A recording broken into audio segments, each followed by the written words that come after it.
Welcome back to Dirt Nap TV. So on this week's episode, we are still down in South Africa hunting with our friends at Infinito Safaris. So, you're gonna see a lot of my face on this one. I have all sorts of hunts on that. Our day 4 was a blowout. It was a storm like crazy came in, and rain and wind, and we had I think a 14-hour sit or a 13-hour sit, but it was miserable. These animals do not like the cold and the rain. They just vanish. So I think we saw a couple animals, but nothing worth really sharing. So what we had was a long sit and a very boring day, but it's amazing how quick we forgot about it when the animals started moving. Check it out.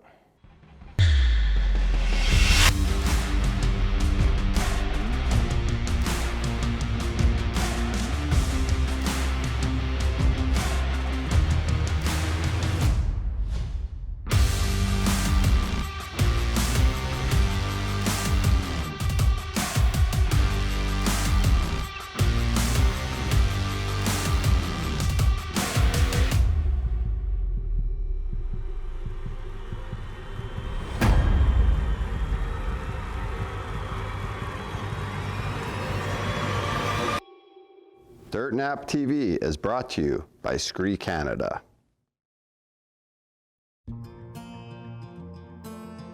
Dirt Nap TV is brought to you by these fine sponsors.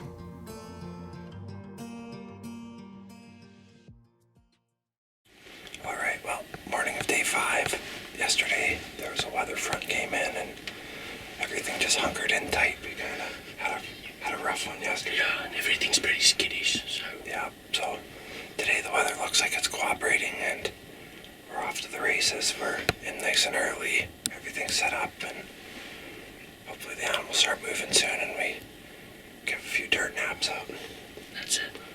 So, Good luck. Shoot straight. Stick around, we'll see what comes of it. So Nyala, this animal has been on my bucket list since I was just a little tiny guy. Love them. Bizarre looking animal. It's like it's from another world. And up until day 5, I didn't see a single Nyala. We saw some in passing way off in the distance where I had to stop and look at them for 10 minutes and annoy our guides. But it was our day. We actually were setting up for zebra and wildebeest. And this lone Nyala came in and he was there for 20 minutes, half hour, then he'd leave. Then he'd come back for 20 minutes and a half hour. Every time he came, he was quartering towards us or a far quartering away, and there was never a good shot. We didn't want a perfect broadside shot. These animals are tough. Every animal in South Africa is tough. We wanted a slightly quartering away. Finally, he comes in, turns himself broadside, opens up that leg, and I pinwheel him. And he maybe goes 25 yard and takes a dirt nap.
Day 5, yeah. Day 5 and got to the blind early and this guy actually came in right at first light, never gave us a shot. Left, came back 2 hours later for a drink, again never gave us a shot. Yeah. The third time he came in, he was just getting ready to leave, I think. He just opened up that shoulder and I got the green light and pile drove it, so. Well, it was great shot placement from your side, Adam. It wasn't an easy shot, but you took care of that. Yeah, no, it was a good guide, gave me the green light and we made it happen, but we're talking a little quiet still because we're gonna actually head back into the blind and see if we can get onto a zebra here later this afternoon. So we're trying to keep it a bit quiet, but again, appreciate it, man. Good shooting, man. Thank you. Good guide, good animal. So let's double up today and see where we go from there. Triple up tomorrow. Yeah. This segment of Dirt Nap TV is brought to you by iHunter. Well, we get the Nyala all loaded up and we pile back into the exact same blind that we were just at. Now, I'm expecting nothing because it's how it works here. And we're actually having a little stack. I think there's a treat down there, a meat snack called biltong. I think I'm pronouncing it correct. You can still, I think you can get it in Canada. I know you can get it in the States, but it's unbelievable. It's like beef jerky and a sausage. You can't even explain it. Just look up biltong. So I'm stacking away on there with no expectations because I've just shot one of my bucket list animals. But we were in hopes that maybe a zebra would come in. A wildebeest comes in. And I don't know anything about a wildebeest, but when you look at your guide and he's buzzing and says you have to shoot this wildebeest, you have to shoot the wildebeest. It was a tank. Check it out.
Thumbs up, Ernest.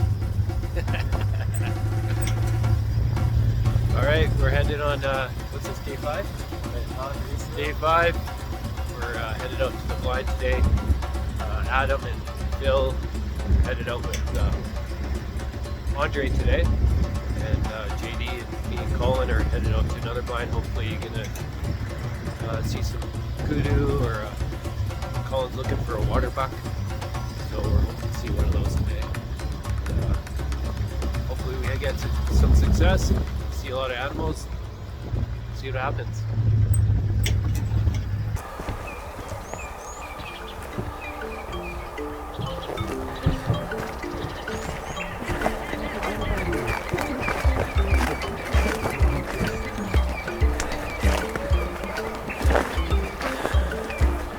Locked in the car. Nice little setup over this water hole here. Hoping they've seen some water buck come around this area in between a couple blinds around here, so they're hoping they're gonna get a water buck and hopefully some kudu around here today. The weather really hasn't been agreeing with the bow hunting much. We've had some rain and stuff, and it's a lot of greenery, so they're not needing a lot of water.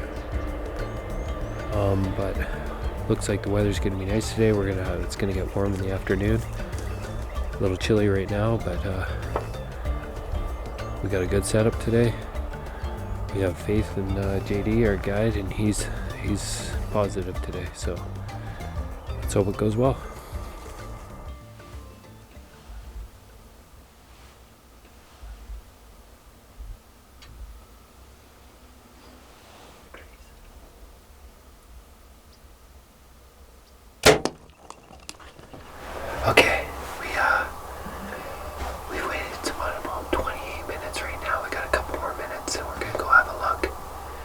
The shot was a good shot. So typically, JD, how long do you wait? Half an hour. Yeah, so on a good shot, they've got a good rule here. We minimum wait a half an hour, 30 minutes to go search for the animal. Just give it time to expire. It was a really good shot. Look, dead on, great shot.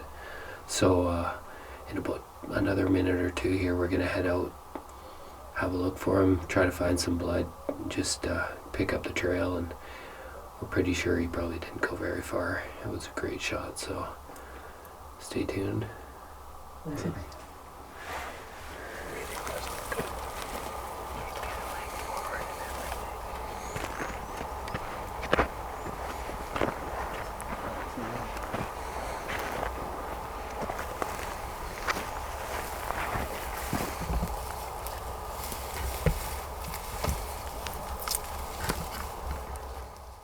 This segment of Dirt Nap TV is brought to you by Portable Winch.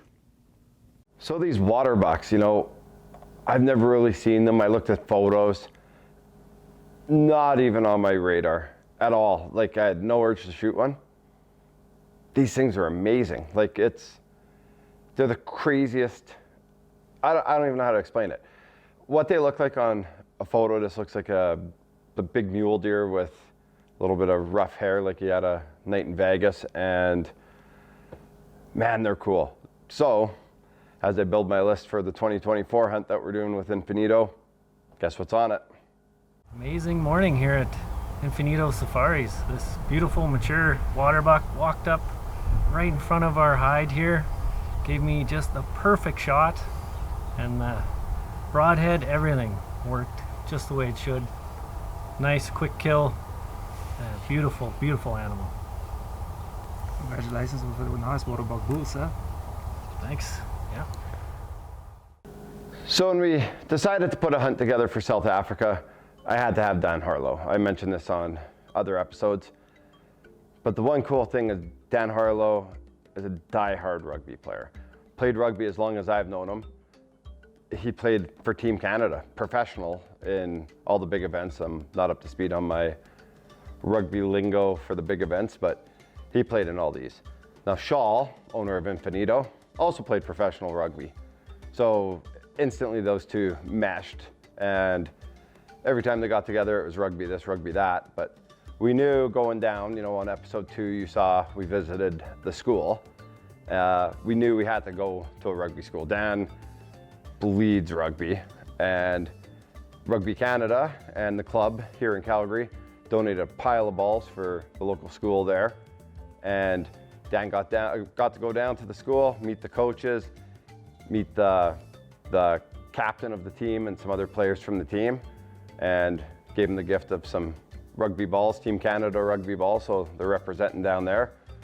Also gave him a little pep talk and a little bit about his journey and what it took for him to work so hard to get to that professional level of Team Canada rugby player.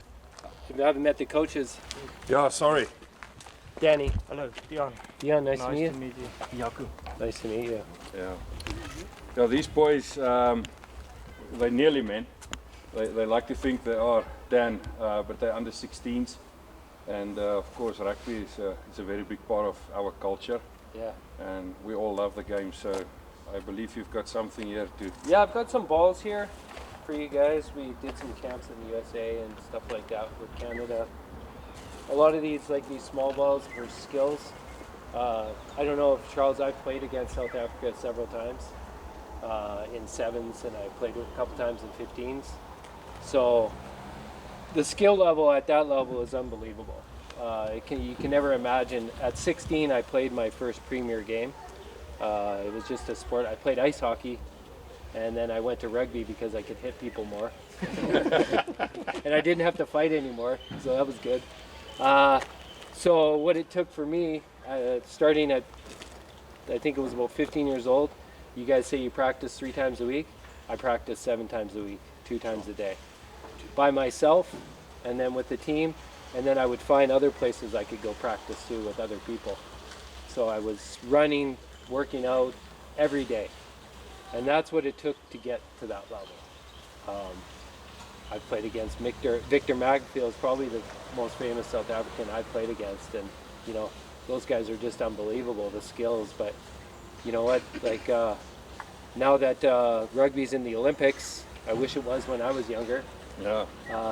It's a pretty good goal to get to the Olympics and possibly get there. But you know, just to get to the national level is probably the hardest work you ever put yourself through. If you want to get there, you can get there. I came from a town of 5,000 people. I'm the only guy that's ever made the national team from my town. So they just plucked me out of there. Got really fast, really strong, and I love to score tries. So I wasn't the biggest hitter. And you're a pretty boy, so you fit in with the backs pretty easy. That's not bad, right? And if you're wingers and I played outside center too, you get lots of girls and Yeah. But no, thanks for.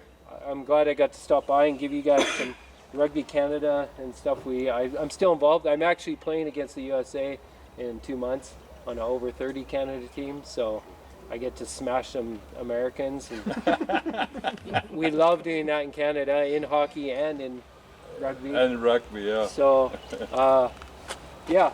If you guys want to take those. He's the captain. You're the captain? We'll take that, yeah. Yeah, I hope that, you know, it's just a bunch of rugby balls, but the skills balls and all that, just keep at it. If you have a goal that you've set, don't stop until you get there. That's all. That's what I did. In my high school yearbook, I put I wanted to play for Canada. And by the time I was 23, I played for Canada. And then I didn't stop playing until I was 35. So I played my last tournament in Scotland when I was 35 years old for Canada Sevens. And we beat England, which is, when you beat England and Scotland, it's like you're the most famous person in the world. So 40,000 people watching, you get to beat England and Scotland, we were rock stars after that. So it's a fun time. Take care of yourselves. If you're injured, watch your heads. 20 concussions here. I can't really, I do have some damage on this brain, but I'm recovering from that still. But just be careful and work hard. Dan, thank you very much from our local community, from the boys, you know, from the coaches. I can just thank you so much. You know, any support from anywhere is always welcome. And, you know, we all love the game so much over here, and it's very nice to see the passion being shared by someone from far away, Yeah. you know, and bringing us this wonderful gift. So, you know, on behalf of the Appreciate team it, and Joe. everyone else, I want to thank you very much. Thanks very much, guys. Thank you. Appreciate it. Hopefully I'll be back and watch you guys play, or I'll see you on TV one day. Thanks. Thank you, sir. Yeah. This segment of Dirt Nap TV is brought to you by Victory Archery.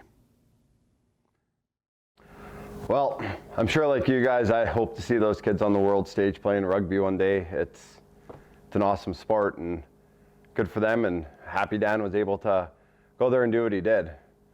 So we're going to transition from that now over to Arron. So another bucket list animal for Arron was a gemsbok. These animals are tough, not in the way of shooting them, but on the way of getting on them. So the thing with a gemsbok is they only need to come to water every 3 or 4 days. Now, we came to South Africa in record rainfall season. They were not coming in at all to water, to anything. So Arron decided at this point, you know, we're 5 days in on a 9-day or 8-day hunt, he better grab a rifle. So one thing with Arron is that guy can shoot. He is fantastic. We didn't travel with any of our own guns. We used the guide's guns. It's so much easier, and suppressed guns, which is nice on the ears. Well, a great herd comes out, good shooter, running shot, and he smacks it. Now it runs into the trees. It's hard to tell on the video, but it runs into the trees. They're able to sneak up. It's bedded down. He puts a follow-up in it. Fills another bucket list hunt.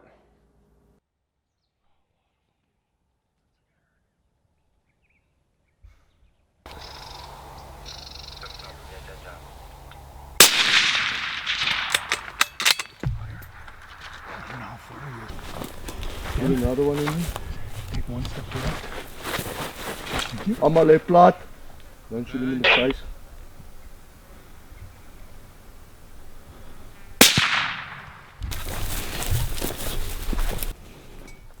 Well done, gemsbok slayer. That's good. I like that. It is a good one. I did hit him up. Yeah. I'm bleeding from hunting gemsbok. Day 5 is a wrap in South Africa. All in all, another great day. It's a hunt like you'll never experience. Unbelievable guys. So I was hunting with Andre. Then we had Oki and JD. These guys are outstanding. Absolutely outstanding. I've been on a few guided hunts in my life, and these guys are the best of the best. Professionalism. At night, if you need a beer, a water, a pop, you don't even really ask. If your cup goes down, they're bringing you one. When you're in the blind, they bring you a feast. There's so much food, you could never eat it all. You know, every one of these guides, since we've left, it's been, I don't know, almost a year now. We went in there as clients, and I'd like to think we left as friends, and I'd say we did because we still stay in touch, and I would consider them friends now, which you don't often get. So if you're looking for a South Africa hunt, you know, Infinito Safari, South Africa, we'll have the email here. It's a direct email to me. I'm helping them book some hunts, and we'd hope to see you down there. Perhaps I might even join you for a hunt or two. If you enjoyed this episode, like always, give us a like and follow on Facebook and Instagram. You can check it out on the Wild TV app or on our YouTube channel at a later date. Stick around for next week. More fun from South Africa. We'll see you next week right here on Wild TV. Dirt Nap TV has been brought to you by these fine sponsors.